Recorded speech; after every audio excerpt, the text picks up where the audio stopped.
പ്രണയവും ദാമ്പത്യ ജീവിതവും മനോഹരങ്ങളായ റിലേഷൻഷിപ്സ് ആണ്. എന്നാൽ ഓവർ തിങ്കിങ് കൊണ്ട് ഈ റിലേഷൻഷിപ്സിൽ സ്ട്രെസ് ഉണ്ടാക്കാൻ സാധ്യതയുണ്ട്. നിങ്ങളുടെ റിലേഷൻഷിപ്പിൽ സ്ട്രെസ് ഉണ്ടോ എന്ന് നോക്കിയാലോ?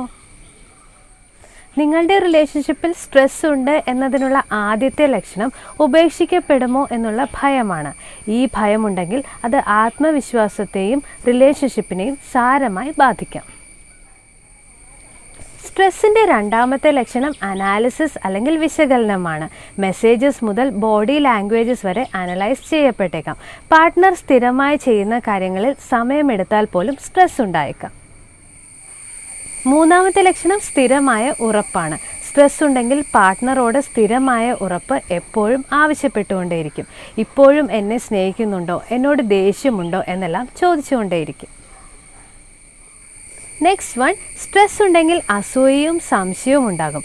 അതുകൊണ്ട് സ്ഥിരമായ ഫോൺ പരിശോധിക്കൽ, എപ്പോഴും എവിടെ പോകുന്നു എന്ന ചോദിക്കലും ഉണ്ടാകും. സ്ട്രെസ് ഉണ്ടെങ്കിൽ അടുത്ത ലക്ഷണമാണ് ഇമോഷണൽ ആവുക എന്നുള്ളത്.